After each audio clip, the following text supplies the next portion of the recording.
La decisión del gobierno nacional de buscar quitarles a Clarín y La Nación la propiedad de la empresa Papel Prensa, principal proveedora de papel de diarios de la Argentina, apunta a controlar el suministro de papel a los diarios. Fernando Taborda, diario La Nación. Lo que, junto con el manejo de las importaciones de papel, le otorgaría una fuerte capacidad de presión sobre los medios gráficos al Estado Nacional, porque es sabido que sin papel no hay diario. Pero yo quiero empezar con una editorial que publicó el diario Clarín. Sostiene esa editorial que ustedes pueden ver: el gobierno avanza en papel prensa para controlar la palabra impresa. Nosotros tenemos en derecho un dicho que dice: a confesión de parte, relevo de prueba. Los psicoanalistas hablan también de proyección. Uno infiere que Clarín piensa que quien controla papel prensa controla la palabra impresa.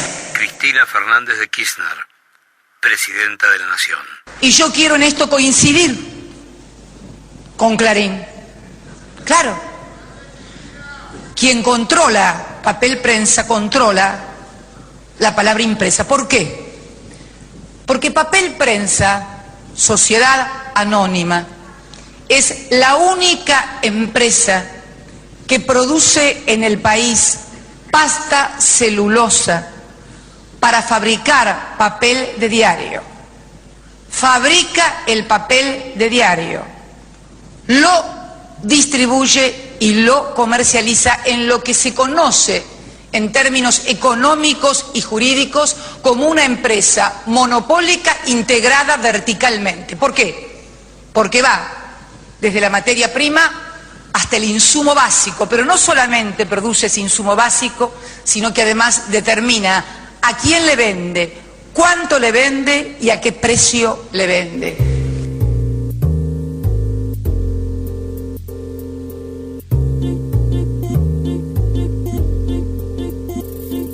La historia oficial habló de un accidente aéreo, pero del otro lado del mostrador todavía persiste la hipótesis del asesinato. 7 de agosto de 1976. Chilpancingo, México. Se estrelló el avión en el que viajaba David Graeber, y a partir de ese momento, la dictadura se lanzó a la caza de uno de los grupos económicos nacionales más poderosos de la época. El vuelo privado partió del aeropuerto de La Guardia, en Nueva York, pasada la medianoche del 6 de agosto de 1976, con destino a Acapulco. La noche, clara y con buen tiempo, como anunció uno de los dos pilotos a la torre de control, hacía prever un viaje normal. Pero en la madrugada del 7, inexplicablemente, el avión se estrelló contra el monte El Burro, cercano a la ciudad de Chilpancingo, en el estado de Guerrero. Entre los hierros retorcidos quedaron partes humanas casi irreconocibles de los pilotos y del único pasajero, un joven empresario argentino de 35 años, David Dudy Graeber. Documenta América. Lidia Papaleo, la esposa del empresario, y su hija de 2 años, María Sol, estaban en México cuando murió Graeber. El resto de su familia más cercana residía en la Argentina. Eva y Juan, sus padres; Isidoro, su hermano; y Lidia Brodsky, su cuñada. Es una familia que llega a tener un poder económico muy importante. Desaparece el conductor, que es el hijo mayor, Julio Gasparini, y ahí se vive una lucha por el poder normal. autor del libro El banquero de Montoneros. No hay que pensar que porque ocurrió en esa familia, si vos vas y lees a Shakespeare, también encontrás hermanos que se matan entre ellos, mujeres que se enfrentan a sus maridos, etc. Bueno, se dio en ese grupo, además de que Isidoro Graeber ya estaba separado del grupo, se dio, a partir de la muerte de quien conducía unipersonalmente el grupo, de la muerte súbita, se dio una lucha por el poder. La familia fue desplazada por la viuda, que es una goy, una no judía, que desplaza a la familia y desplaza a los colaboradores de Dudi, Jorge Rubinstein y Alberto Naona. Y bueno, esas personas fueron reemplazadas por mujeres de confianza de Lidia Papaleo, que hizo lo que hizo, digamos, pero Isidoro Graiber no tuvo nada que ver en eso, fue desplazado y además ya había pactado la separación del grupo con su hermano. Por entonces, David e Isidoro estaban distanciados profesionalmente. David lo había desplazado del segundo escalón del grupo luego de convertir a Jorge Rubinstein en su nueva mano derecha. Un año después, Rubinstein fue el único del grupo que murió en la mesa de tortura. Conocí a un piloto de la empresa Swissair en Suiza, que antes de ser piloto de esta empresa estatal de pasajeros, había sido piloto de ese tipo de aviones y había operado en ese aeropuerto, en el aeropuerto de Acapulco, donde se da el supuesto accidente. Y entonces, debatiendo técnicamente con él sobre todas esas incongruencias, yo me permití copiar, de alguna manera, la misma metodología que utiliza Oliver Stone cuando hace la película JFK. Es decir, él explora la hipótesis de que a Kennedy lo matan los amigos de los gusanos castristas de Miami, a partir de los indicios, y él desarrolla esa hipótesis, sin apartarse de la verdad histórica. Y bueno, yo dije, a Graiber lo asesinaron, y cómo se fraguó ese accidente es lo que explico en la primera parte del libro, con el atentado sobre los altímetros. Horas después de la tragedia, Lidia recibió una llamada de un supuesto integrante de la cúpula de Montoneros. Le reclamaban los 17 millones que habían dejado en custodia del banquero y que pertenecían al rescate de los hermanos Ghosn. Y además, le exigían cerca de $130.000 de intereses mensuales que recibían puntualmente en los últimos 2 años. 19 de septiembre de 1974. Fueron secuestrados Juan, Gerente y Jorge, director general de Bungior. 17 palos verdes a plazo fijo, 5, 6%. Eso es el programa de Bernardo Neustadt, ¿no? Donde él decía, hacía la tablita de Martínez de O, decía, ustedes en vez de 60 tienen por lo menos 250. Fernando Vaca Narvaja, Montoneros. Eso, obviamente, no sé, él pensaba que nosotros éramos el Cotino Siglia, Manzano, Barrio Nuevo, o la dirigencia política que llevaba esos fondos mal habidos vinculados en este caso, en el caso de ellos, vinculados a la corrupción. Nosotros jamás metimos las manos en los bolsillos del pueblo, era una organización revolucionaria, y Bungibor era un grupo monopólico que contribuyó y colaboró con el golpe militar contra el general Perón, por eso fue seleccionado por Rodolfo Walsh, por eso fue elegido como blanco. Pero quiero decirte que a nosotros nos hicieron aparecer como los primeros corruptos en la Argentina. Es decir, la generación que dio todo por este país, que peleó contra 2 procesos, 2 dictaduras militares, sin pedir nada, absolutamente nada a cambio, lo hizo por convicción y por decisión, de pronto aparecía como la corrupta, la que se había quedado con la plata, y bueno, creo que eso fue desmentido por todos estos años. Nos han visto, ya han pasado 20 años de democracia, o sea, es casi una vida, ya llevamos 35 o 40 años de militancia política, y sin embargo esa fábula, como se tejió la fábula de la fortuna del general Perón, ¿no? Todos los Graiber sintieron que en menos de 24 horas sus vidas habían cambiado para siempre. Del poder que había logrado levantar David en menos de una década a la fragilidad más absoluta. Los herederos ahora tenían 33 empresas y el destino de 2.500 obreros en sus manos. Pero para decidir los futuros pasos del grupo, necesitaban comenzar a responder las preguntas que hasta ese momento no tenían respuesta. La primera, ¿por qué Montoneros pedía $17 millones? Es apenas la tercera parte. Firmenich betont, dass diese $60 Millionen ein Drittel des Verteidigungshaushalts der Republik Argentinien für 1975 repräsentieren. La repercusión internacional del caso. Der Arm des Linksperonismus. Sie haben sich im aktiven Kampf für die Rückkehr Perons verdient gemacht. Später überwarfen sie sich mit dem Caudillo und gingen in den Untergrund. Die Regierung Isabelita bekämpft die Monteneros unerbittlich. Informe de la televisión alemana. Juan Born wurde schon früher, nachdem ein Teil der $60 Millionen bezahlt war, entlassen. Greiber manejaba en secreto un altísimo porcentaje de sus negocios. De su relación con Montoneros, su esposa no sabía absolutamente nada, y después de su muerte, se convirtió en una de las cabezas visibles del grupo. Aparentemente, cuando tomó aquel avión privado que lo condujo a la muerte, Greiber iba a recibir un depósito de la mafia, una operación que solo podía garantizar con su propia vida. Porque lo que hay que entender de que todos estos bancos, esta red financiera que él tejió en el extranjero, el objetivo era financiar su poder, digamos, industrial, inmobiliario en la Argentina, porque él tenía un proyecto de poder, suceder a Helbar, ser un empresario poderoso económicamente, que pudiera, además, después disputar políticamente, dentro del gremialismo empresario, el liderazgo. Después de aquel llamado con tono amenazante por los $17 millones, Lidia le pidió una audiencia a Videla con el fin de solicitar protección.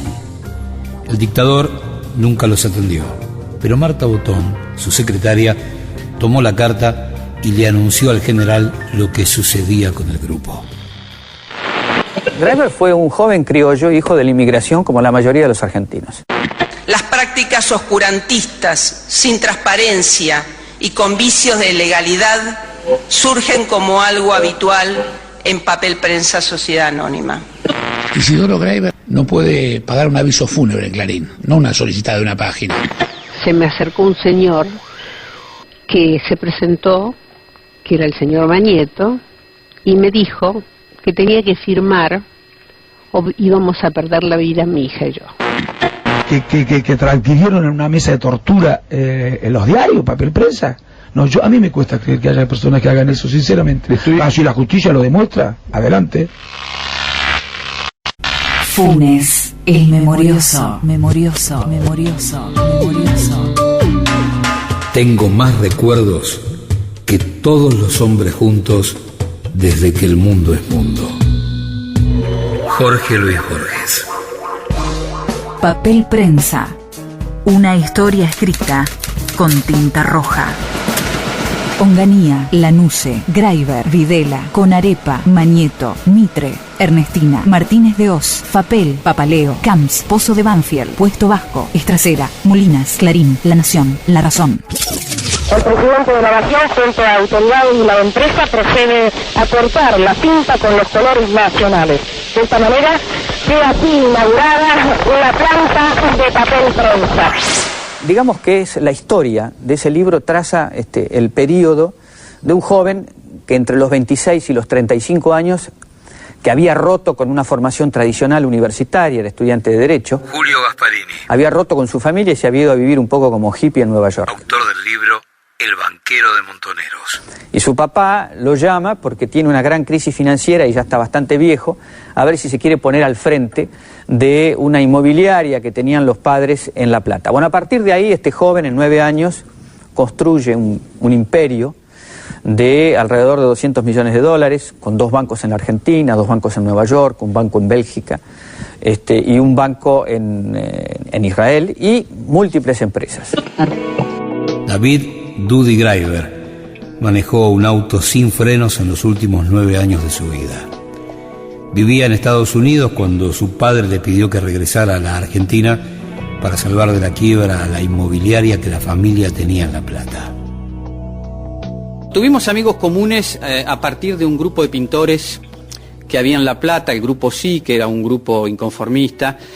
Él ya era un muchacho rico, digamos, con mucho apego a la pintura y además a ayudar como mecenas, digamos, a este grupo de pintores. Teníamos amigos en común, pero después, bueno, los temas de conversación, a él le fascinaba un poco todo el tema de lo que había visto en la Argentina, el tema de la guerrilla, el tema de los levantamientos en la Argentina a fin de los años 60, a principios de los años 70 y todo el problema que él tuvo del secuestro de su hermano Isidoro, que lo secuestró la FAL, un grupo no peronista que existía en La Plata, y él tuvo que pagar un rescate por eso. Entonces quedó bastante tocado por eso, y bueno, toda gente que tenía alguna vinculación, yo militaba como cualquier otro en la tendencia revolucionaria del peronismo.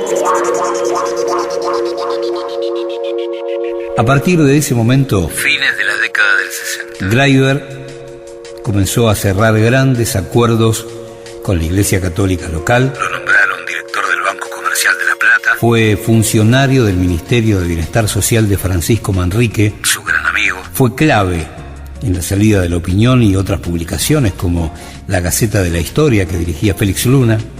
Estuvo muy cerca de Helbar y manejó fondos de montoneros. El número 3 del grupo Greiber, Alberto Naón, que era el director del banco de Greiber en Bruselas. Greiber tenía 2 bancos en Nueva York, un banco en Bélgica, en Bruselas, y un banco en Israel, además de los 2 bancos que él poseía en la Argentina, el Comercial de La Plata y el Banco de Hurlingham. Este señor, bueno, estuvo preso 4 o 5 años porque la quiebra del banco en Bélgica fue asociada a una situación de estafa.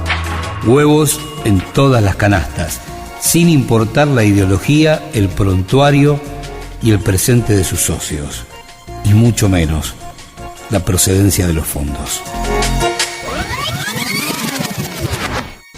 ¿Qué pasó durante el gobierno del general Onganía? Como se importaba la totalidad del papel de diario en la República Argentina, el gobierno de facto decide constituir, mediante una ley por supuesto dictada por ellos, un fondo precisamente para la construcción de una planta de pasta de celulosa.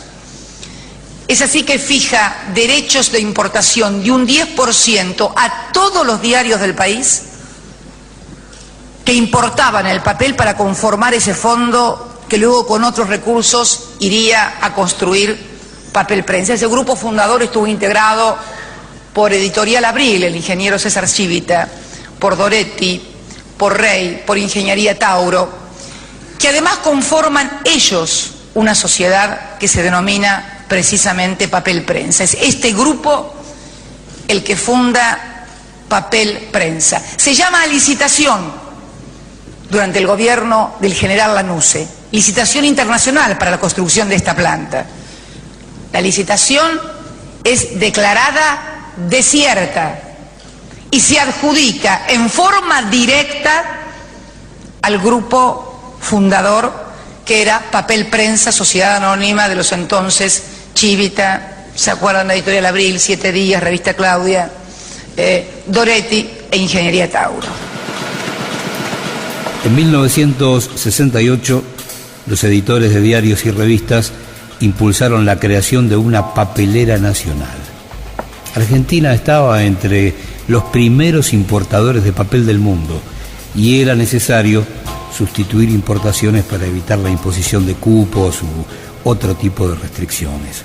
Me tocó acompañar a mi papá, Ricardo Molina, cuando fue designado en el 84 Fiscal Nacional de Investigaciones Administrativas, y en el tema específico de Papel Prensa, yo era el encargado de llevar la instrucción diaria, digamos. Fernando Molina. Es una historia larga porque hubo muchos proyectos de crear plantas de papel por parte del Estado. Desde la época de Perón por lo menos hubo varios. Este específico empezó durante el gobierno de Onganía, que decidió llamar a una licitación para la conformación de una planta productora de papel para diarios, que se llamó el proyecto FAPEL S.A. En ese momento la idea fue llamar a licitación y se creó una estructura compleja que consistía en 5 tipos, una sociedad anónima iba a ser con 5 tipos de participantes. El grupo fundador se llamaba a quien fuera el ganador de la licitación, que iba a tener el 26% del capital accionario y tenía las acciones tipo A. Las tipo B correspondían al Estado, que se guardaba el 25%. Y había otros 3 tipos de acciones que eran para los proveedores de papel,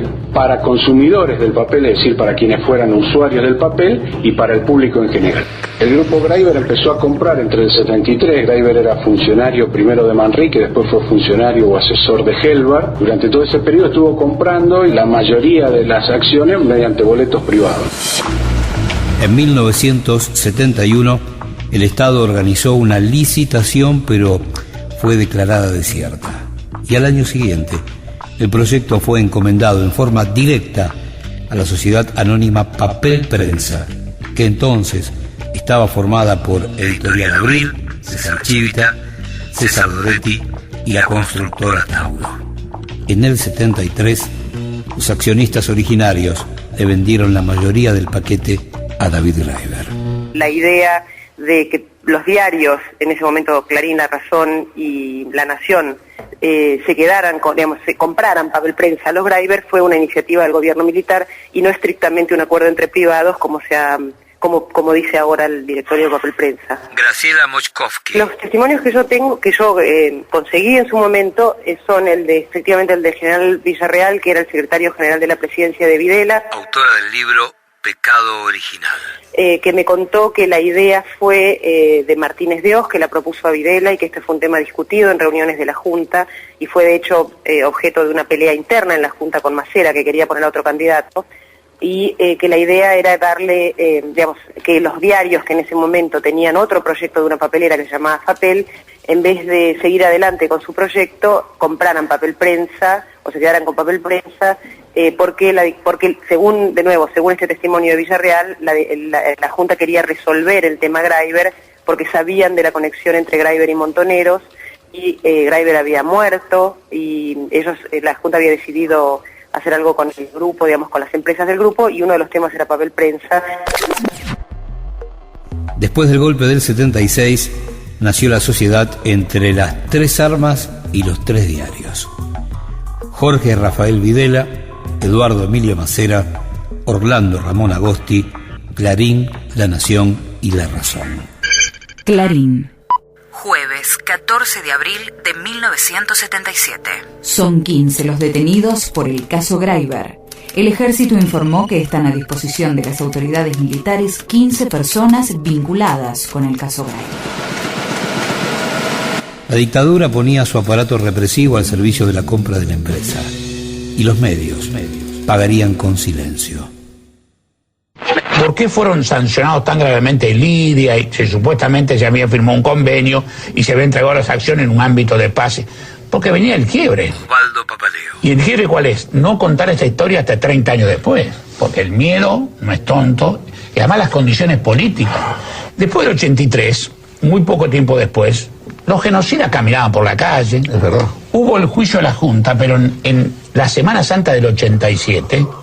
hubo los cara pintada. Entonces yo me quiero colocar en la situación del tipo que declaró en el 85, 86 en el juicio de la Junta, me lo quiero encontrar cuando en el 87 se levanta una mañana de Semana Santa y en vez de empanada de vigilia se encuentra con estos monstruos pintados la cara y dice, bueno, loco, pero esto vuelve, no era un ámbito fácil. Totalmente. Después de los 90, hasta que no llega la ley de delitos de lesa humanidad, que no prescriben, esta gente nunca se sintió segura. Clarín. Segundo dato más importante de la primera plana. Miércoles 20 de abril de 1977. Caso Graeber. Fue aplicada la justicia revolucionaria. Para salvar las formas, las 3 empresas periodísticas constituyeron la sociedad anónima Papel y nombraron presidente a Manuel José Benito Campos Carles y vicepresidente a Mañeto. Héctor Mañeto es presidente y CEO del Grupo Clarín Sociedad Anónima. Informe del Departamento de Investigación de Radio Nacional. Además, es vicepresidente de la Fundación Noble y de la Asociación Empresaria Argentina, AEA. ¿Sabés qué? Mañeto ingresó a Clarín en 1972 gracias a las gestiones de Rogelio Frigerio con Ernestina Herrera de Noble. A partir de ese momento, participó en todas las grandes operaciones del diario. En 1976, fue uno de los empresarios que participó del robo de papel prensa a la familia Graeber. David Graeber, por esos años dueño de papel prensa, murió en un dudoso accidente de avión en México el 7 de agosto de 1976. Su viuda, Lidia Papaleo de Graeber, fue amenazada para que vendiera papel prensa.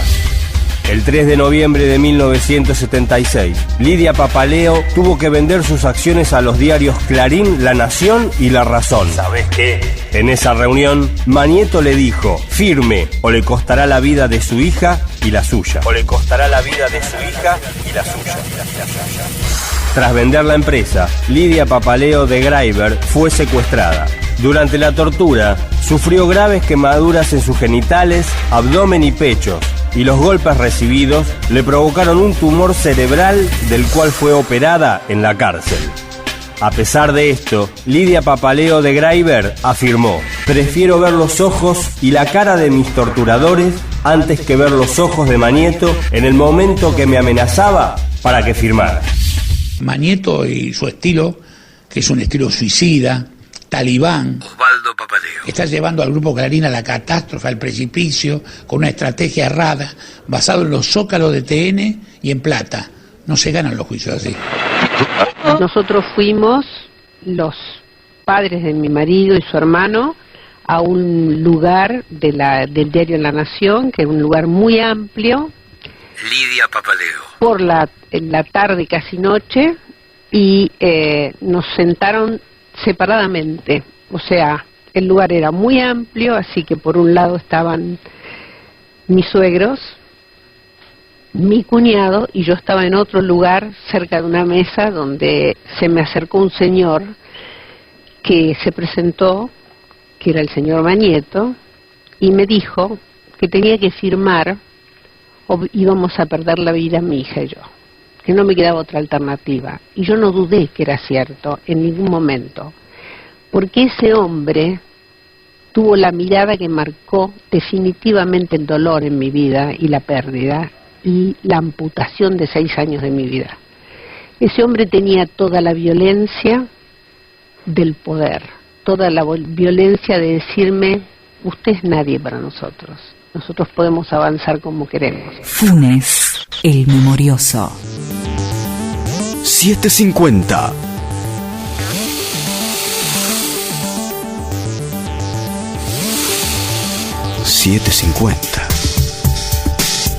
Más aire. Aire.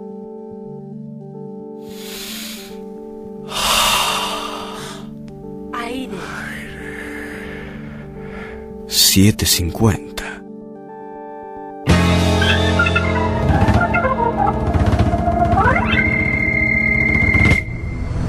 Funes.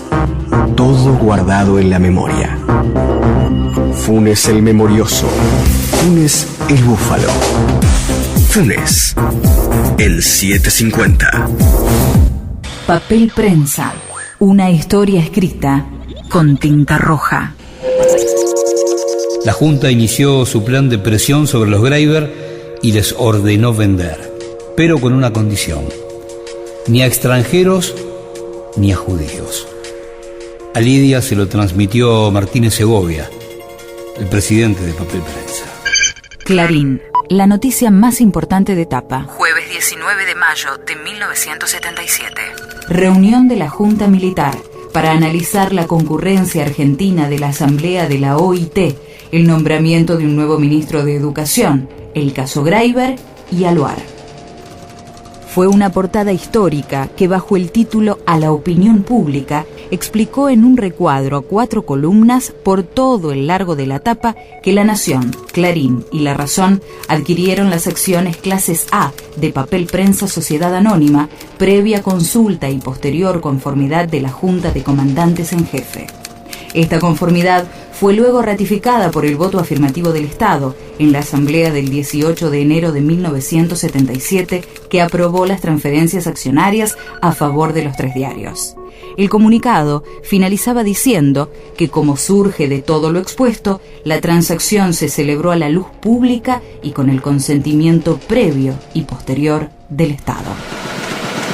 No estaba dentro de una prisión, no estaba dentro de una cárcel. Lidia Papaleo. Pero estaba amenazada desde la muerte de mi marido, a partir de la muerte de mi marido, estaba amenazada permanentemente, y cuando llegué a mi país el 16 de septiembre de 1976, me encontré con diarias visitas de personas sumamente importantes que nos decían que debíamos vender todos nuestros bienes porque estábamos mal vistos para el Estado, por la Junta Militar, y además que no teníamos ninguna posibilidad de elección. Por ejemplo, el presidente de Papel Prensa, que era un empleado de mi esposo, me citó en un lugar y me informó a quién debía vender, dado que la orden era no extranjeros, no colectividad judía, y que ya tenía que hacerse todo en forma muy rápida. Clarín. Martes 1 de agosto de 1977. Anunció que inauguraron las instalaciones de Papel Prensa. El secretario de Desarrollo Industrial, el doctor Raimundo Podestá, cortó la cinta simbólica en el acto de habilitación de las instalaciones de Papel Prensa en San Pedro. El 3 de noviembre al mediodía debía concretarse una asamblea del directorio de Papel Prensa para tratar la transferencia de las acciones clase A, la que tenían los socios fundadores del Grupo Greiber. Las empresas apropiadoras suscribieron contratos para su traspaso con Yarobover, Alberto González Arzac y con Lidia Papaleo de Greiber, presidente del Consejo de Vigilancia de Papel Prensa, quienes en esos momentos actuaron bajo amenaza y no eran libres de proceder como lo hicieron, como quedó demostrado en las declaraciones testimoniales oportunamente brindadas. Lidia recibió un llamado de Miguel de Anchorena, el abogado de la familia Greiber. Le advirtió que Francisco Manrique, aquel exministro de Bienestar Social 70-72 e íntimo amigo de Greiber, le había dicho que la Junta vería con agrado la liquidación del grupo. Por lo tanto, la invitaban a vender los paquetes accionarios del Banco Comercial del Plata, del Banco de Hurlingham y el control accionario de Papel Prensa. Anchorena agregó que los compradores lógicos de todo esto eran los diarios La Nación, Clarín y La Razón. Yo firmé una documentación que nunca leí de la venta de Papel Prensa, en realidad, de las acciones B y C. Nunca firmamos llamativamente las acciones A, que eran las más importantes, que en parte estaban en Galería de Vinci y en parte en el nombre del señor Gianover. Entre los entonces diarios controlantes, Clarín, La Nación y entonces La Razón, en las personas de los señores Bartolomé Mitre, Héctor Magneto y Patricio Peralta Ramos, se conforma el denominado comité directivo, que sería el que llevaría las posiciones uniformes al directorio y se votarían en base a los intereses de las empresas que ellos representaban y no de Papel Prensa. Este pacto de sindicalización recién la Comisión Nacional de Valores lo pudo conocer este año. ¿Cómo obtuvimos este pacto de sindicalización que no estaba ni en la Comisión Nacional de Valores, pese que había una nota presentada por Clarín? Estaba la nota, pero no estaba el pacto de sindicalización. Fuimos a la Inspección General de Justicia, que es donde están anotadas todas las sociedades, tampoco ya estaba allí. Lo encontramos en un expediente judicial, en la quiebra del diario La Razón. ¿Por qué estaba en la quiebra del diario La Razón? En el único lugar en que pudimos extraer copia. Porque, precisamente, en esa quiebra se efectiviza el pacto de sindicalización para que los dos diarios, Nación y Clarín, sustraigan a la masa de la quiebra del diario La Razón, algo que no se puede hacer porque ustedes saben que el fuero de atracción es universal y no debe haber sido hecho, pero en base a ese pacto de sindicalización, el juez de ese entonces decide que la parte que le correspondía a La Razón no integrara pese a que era el mayor activo de La Razón, la quiebra si no permite la venta a los otros 2 diarios. A las 3 armas y a los 3 diarios les faltaba conseguir las acciones de Rafael Llanover, el vicepresidente de la empresa. El testaferro de David Graeber atendió el pedido de Peralta Ramos: tenés que vender. El empresario preguntó por su libertad y le plantearon que si vendía, compraba su seguridad. Vendió, pero el 12 de abril fue secuestrado. Rafael Llanover era secretario de la Bolsa de Cereales. Osvaldo Papaleo. Un judío que era raro ya. Tenía que tener mucho prestigio. Y él lo cuenta, dice: yo cuando me senté a esa mesa y me presionaron los Mañeto, los Mitre y toda la familia, yo sabía más de empresas que todos ellos. Además les llevo 20 años. Hoy Llanover tiene 85 años. Yo les llevaba 20 años, pero además les llevaba 20 años en los negocios. Yo sabía lo que era dentro de un negocio. Esto van haciendo algunos de ellos los petates, pero los petates con la dictadura, con lo cual, favorecidos por eso, estaban presionando para que haya una empresa. No estaban haciendo una hazaña económica de una empresa, bueno, que compraron una cosa importante. Ni sabían cuáles eran los finales de esta empresa, digamos. Y él aclara, Llanover, dice: yo cuando me dijeron esto, les dije: mire, las acciones son de Graeber, yo no tengo contradocumento firmado, con lo cual podría decir que son mías. Bueno, que ahora con esta entrega de acciones que hago, presionado de esta forma, por lo menos me garantice mi libertad. Después tuvo 16 meses preso. Cuando el señor Llanover es detenido en el año 77, lo llevan al pozo de Banfield. En el pozo de Banfield lo tienen esposado y vendado junto a otros. Cuando llega, muy asustado, le dicen que no se puede hablar. Cuando se van los que lo habían traído, queda con una guardia que les dice que sí, que pueden hablar. Había otros detenidos, pero solamente de fútbol. Y se ponen a hablar de fútbol. En un momento dado, siente que viene alguien y lo hacen callar. Él obviamente estaba vendado, no veía nada. Pero relata en el testimonio, que está también en el expediente, que varias personas se paran frente a él y una de ellas le pregunta: ¿este es Sajón? Y no es Sajón de los Sajones, no. Para los que no lo saben, creían que era Edgardo Sajón. Edgardo Sajón fue secretario de prensa del gobierno de facto del general Lanusse y era su hombre de confianza. En ese momento había sido detenido, estaba desaparecido y aún hoy continúa desaparecido.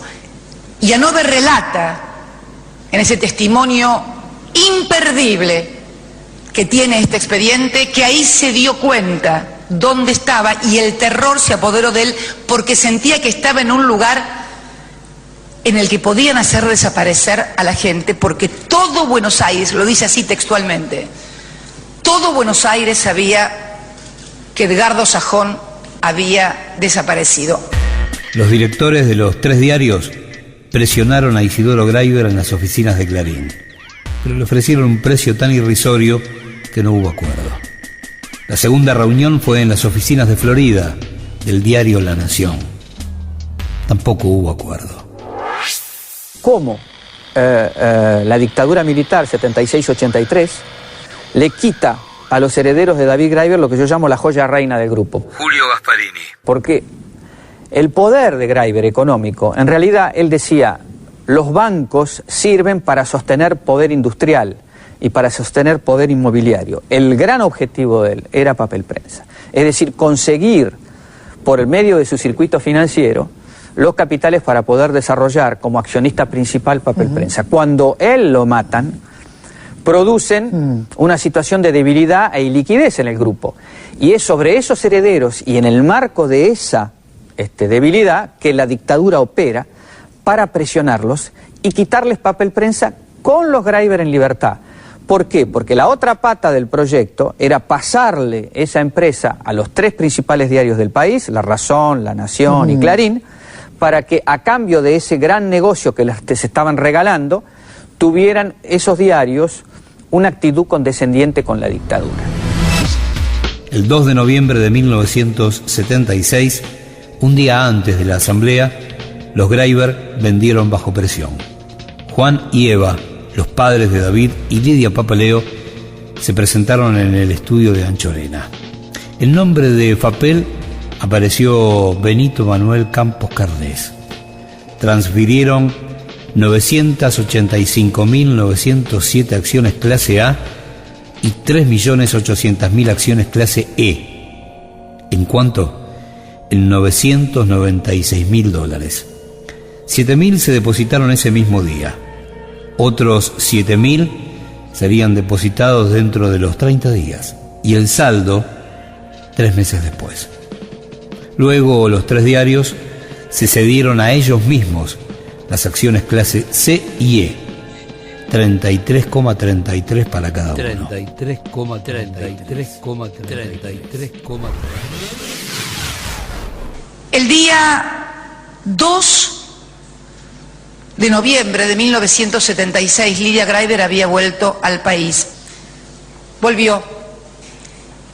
Y el 2/11 del 76, luego de amenazas personales sobre ella y sobre su hija, es obligada a firmar las suscripciones de acciones C y E, que ni siquiera tenía en su poder, ni sabía qué cantidad eran, ni dónde estaban. ¿Y saben por qué? Porque también surge de la documentación obrante en autos que las acciones que vende el día 2 de noviembre recién aparecen el 24 de noviembre en el inventario que se hace en el Banco Nacional de Desarrollo, ¿se acuerdan del Banade? Donde sí estaban depositadas las acciones C y E.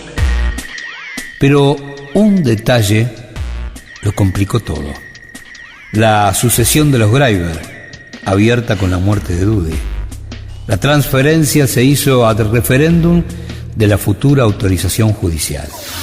El último documento que Lidia Graiber debe firmar para jurídicamente cerrar todo esto es ante el juzgado de menores, porque ella actuaba en representación de su hija menor de edad. Ustedes saben, cuando hay una menor de edad interviene el juez de menores y no puede hacerse ninguna transferencia sucesoria sin la vista al defensor de menores y sin la aprobación del juez. Lidia presenta ese escrito el día 9 de marzo del 77, lo tenía que firmar ella porque ella era la representante de su hija que no tenía 2 años todavía. El 9 de marzo se presenta esto en el juzgado, el juez jamás autoriza esto y el defensor de menores tampoco, y a los 5 días que Lidia Graiber firma el último papel que tenía que firmar, la toman detenida a ella y permanece detenida durante 15 años hasta 1982.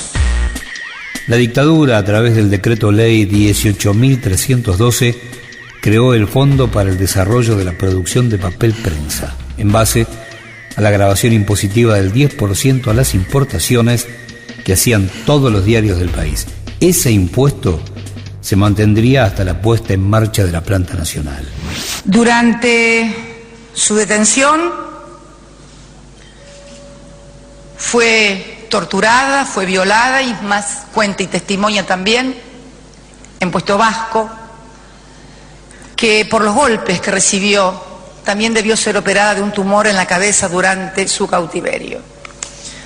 La misma suerte corrieron sus suegros, la misma suerte corrió el señor Janover y otros miembros del grupo económico.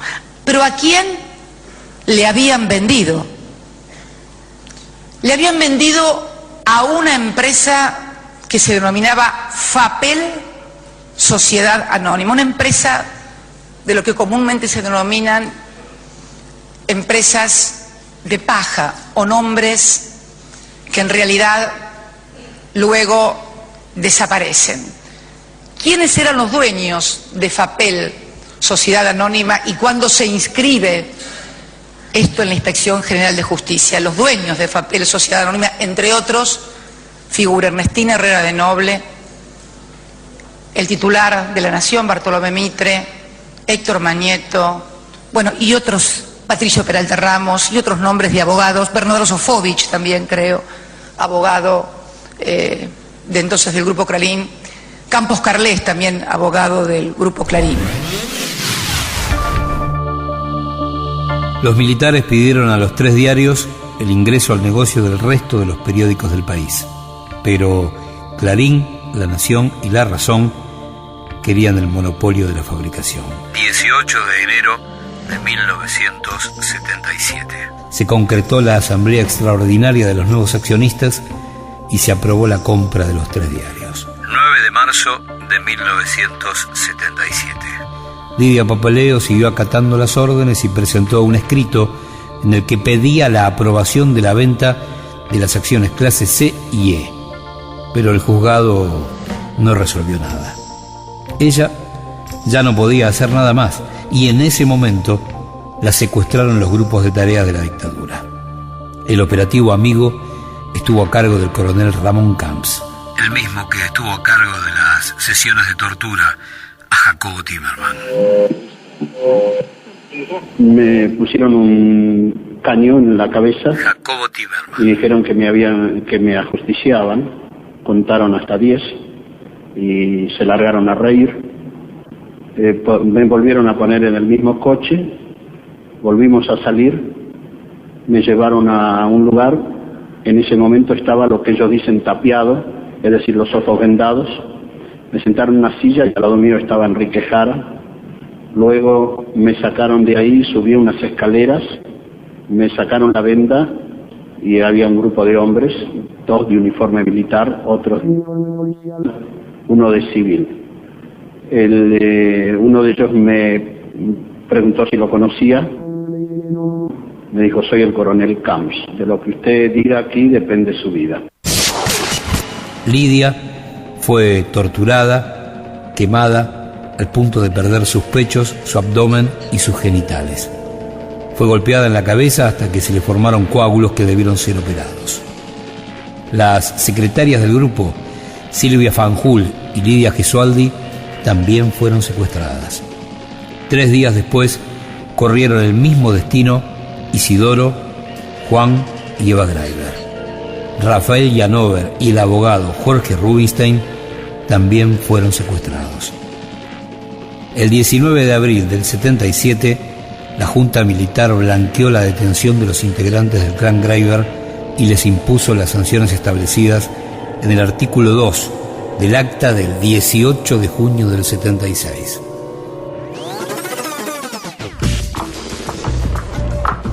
Bajo la imputación de sus presuntos vínculos con Montoneros, la Junta pasaba a administrar los bienes de los Greiber a través de la Comisión Nacional de Responsabilidad Patrimonial. Los Greiber perdieron la ciudadanía y no podían administrar y disponer de sus bienes hasta que justifiquen la legitimidad de la adquisición de los mismos. En función de todas estas sanciones, lo que dictara el juez a cargo de la sucesión ya no tenía validez. El patrimonio de los Greiber y la sucesión de David pasaron a ser razón de Estado. Los Greiber siguieron detenidos hasta el 30 de diciembre de 1981. Funes, el memorioso. Seguimos de memoria. Recordar. Funes, el memorioso. En 750.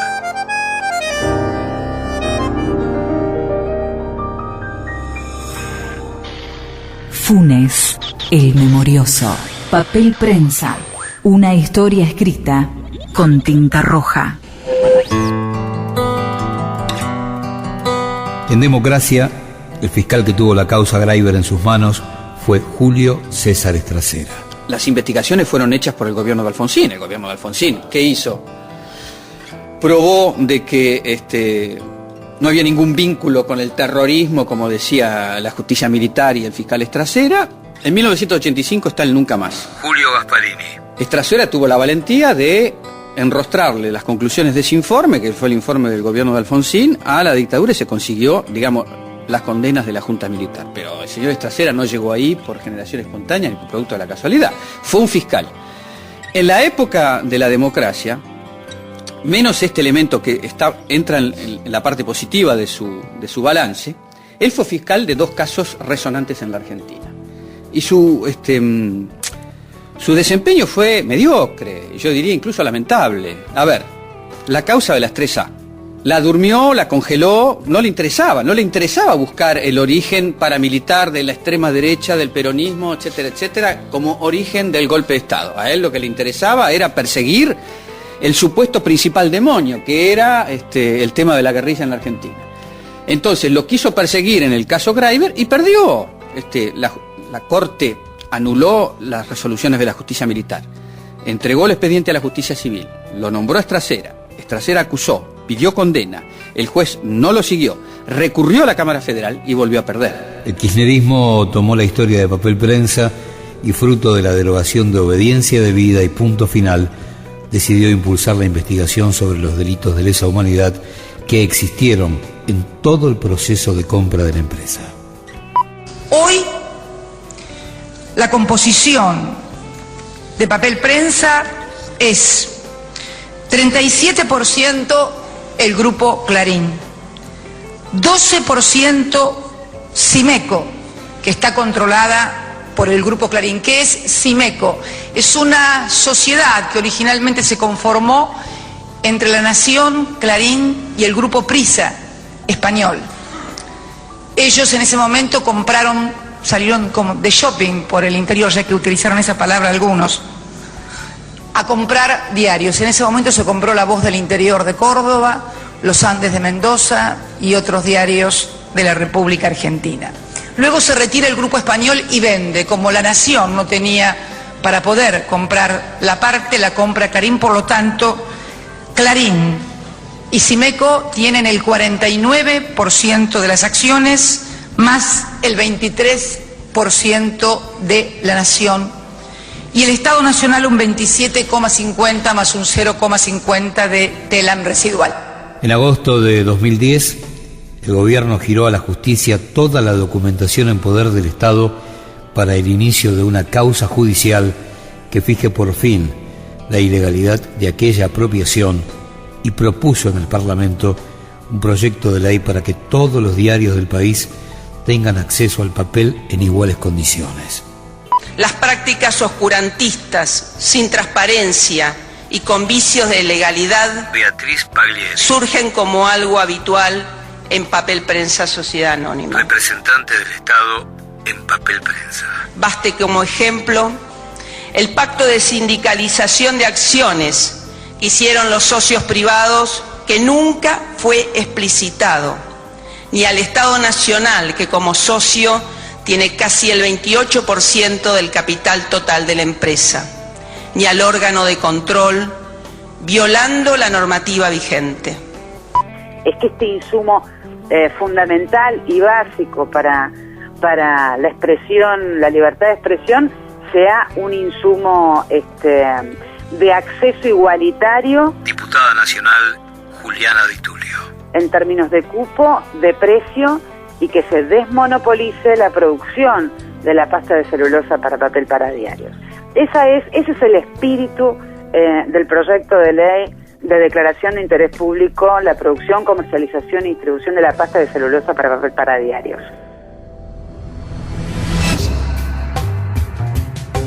Isidoro Graiver, confirmando el robo de la empresa ante Tiempo Argentino y rectificando todos sus dichos ante Clarín antes de dejar el país, se convirtió en uno de los principales protagonistas de este segundo capítulo de la historia. Se demostró ahora Osvaldo Papaleo, que hizo esas declaraciones pagado por Clarín, con dinero, por su situación económica. No puede pagar un aviso fúnebre en Clarín, no una solicitada de una página.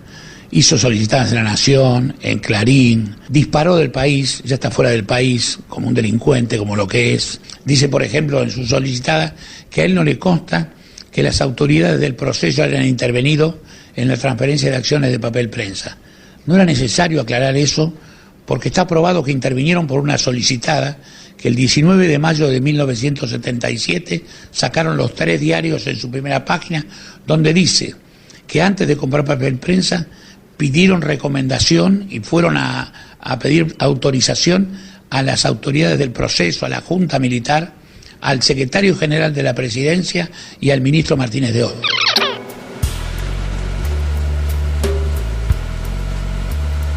La historia de Papel Prensa fue escrita con tinta roja.